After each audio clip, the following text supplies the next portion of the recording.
Bienvenue à Clé en main. Julie Rousseau nous a contactés il y a environ 2 ans pour trouver la maison de ses rêves. Elle n'avait pas l'argent pour acheter son 40 mètres carrés à Paris. Par contre, son budget lui a permis d'acheter cette maison ici en Catalogne, au bord de la mer, une maison de 350 mètres carrés avec jardin et piscine.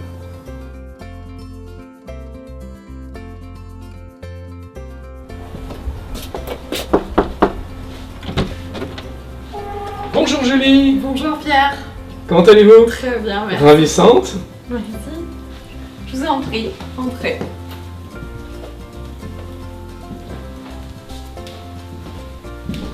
Magnifique. Alors, la seule chose qu'on a eu à faire, c'est les peintures, c'est tout. Et ça, c'était un truc très important pour nous dans le brief, c'était de ne pas avoir à faire des travaux, de se lancer dans du réaménagement. C'était pas possible, donc on a juste eu à faire les peintures et enfiler les pantoufles et s'installer dans la maison. Donc une autre chose très importante, c'est la lumière. La maison elle est orientée plein sud, donc on a de la lumière toute la journée. Et en quittant Paris, c'était quitter la grisaille, le mauvais temps. Et ici, c'est soleil tous les jours. Donc c'est très très agréable. C'est vraiment la pièce que je préfère. Parce que en hiver, on profite du feu de cheminée. Et l'été,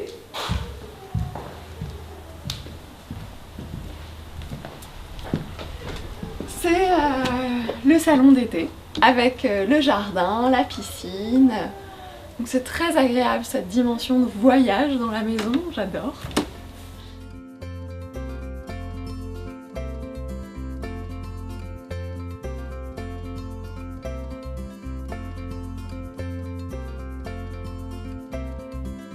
Alors la piscine, on en profite complètement, plusieurs fois dans la journée, on fait des ploufs. Et en plus, on a la chance d'avoir une salle de bain et des toilettes extérieures, donc c'est très pratique, facile à vivre.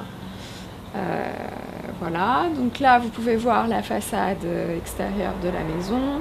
À l'étage, il y a des chambres et il y a encore un autre étage avec le bureau de mon mari. Et, Vous me montrez? Bah oui, allons-y.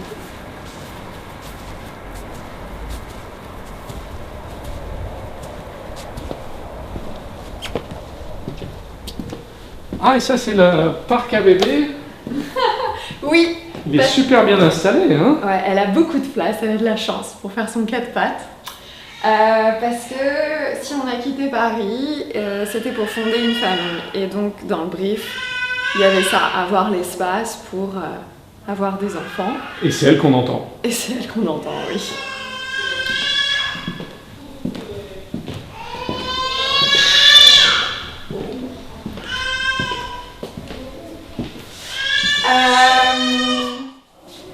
Une autre chose qui était très importante, donc la lumière dit l'espace, et notamment d'avoir une cuisine spacieuse. Donc là, j'ai la possibilité de faire à manger, d'avoir la place, de m'étaler, et j'ai pas besoin de pousser les murs. Et ça aussi, c'était un des critères très très importants. Ici, on a une salle en devenir qui peut être une habitation, peut-être mon bureau, enfin, à suivre. Une petite salle de bain, toilette, le garage en bas, je ne vais pas vous montrer parce que c'est plein de cartons, mais qui fait toute la surface de la maison, donc très grand. Et à l'étage, les chambres, donc on poursuit.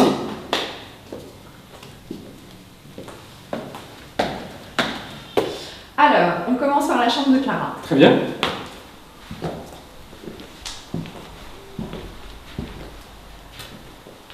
Alors, voici la chambre de ma petite fille, parce que, voilà, on voulait fonder une famille. Ça faisait partie, c'est une des raisons pour lesquelles on a quitté Paris. Donc, depuis, je suis tombée enceinte, j'ai accouché, et j'ai accouché en Espagne.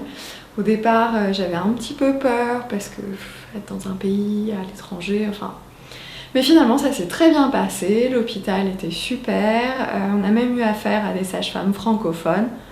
Donc vraiment, pas de problème à ce niveau-là. Et l'hôpital est loin d'ici? Non, l'hôpital il est à 20 minutes. D'accord. Donc super. Et on a même eu un petit incident il n'y a pas très longtemps où on a dû appeler les secours, enfin une ambulance.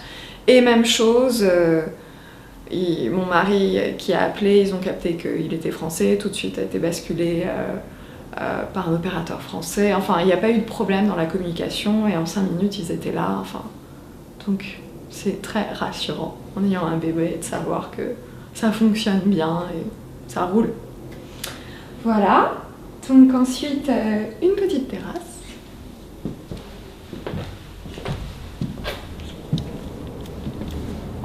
Là aussi, on peut profiter de la vue sur les arbres, les oliviers. Voilà, ça respire, prendre la lumière, lire en automne. Voilà, l'été indien, c'est très agréable cette terrasse. Ensuite, la chambre, enfin notre chambre. J'ai beaucoup aimé, j'aime beaucoup la peinture que vous avez faite. Merci. Ouais. Oui. Ouais. Bah écoutez, c'est voilà, petit à petit, j'investis, les lieux, de mettre plus de couleurs, des choses, des objets. C'est un processus, mais ça me plaît beaucoup. Voilà. Tranquillement, mais c'est très agréable de le faire. J'adore. On a notre salle de bain, on a toute cette partie pour les vêtements, le dressing. Donc, génial. On a également 2 chambres disponibles pour des invités, donc ce qui est super parce que quitter la France, l'inconvénient c'est qu'on est loin de nos amis, de la famille, et du coup avec l'espace qu'on a, on peut facilement recevoir et ça c'est vraiment très appréciable. Donc on a 2 chambres à disposition, ils ont leur propre salle de bain, donc c'est facile, on ne se marche pas dessus. Et voilà. Ensuite, à l'étage, il y a le bureau de mon mari que je peux vous montrer comme il est en voyage. Allons-y.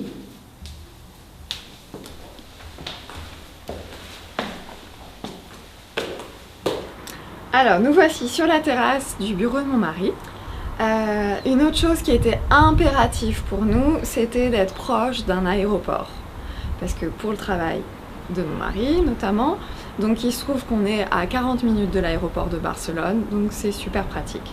Il peut travailler ici avec internet et quand il a besoin de se rendre à Paris, ailleurs, il prend l'avion et voilà. Donc ça c'était un critère sur lequel on ne pouvait pas faire l'impasse.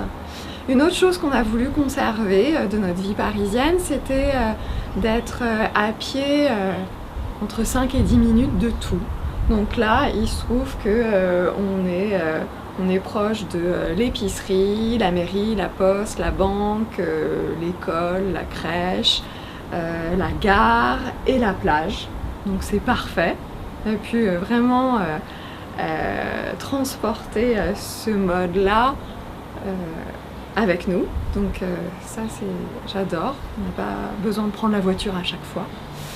Et une autre chose qu'on apprécie énormément, c'est donc l'aventure de quitter la France, on ne regrette pas.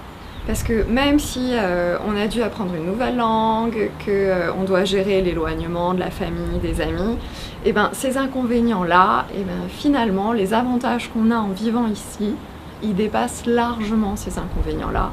Donc si c'était à refaire, on refait exactement la même chose, le même brief, les mêmes critères et on signe la même maison. Parce que sincèrement, avec le budget qu'on avait, on n'aurait pas pu s'acheter le 40 mètres carrés qu'on louait à Paris. Donc là, avec cet argent, on a pu acheter cette maison-là. Et donc pour combien vous l'avez acheté? Et finalement, on n'a payé que 395 000 €. Bravo. Merci.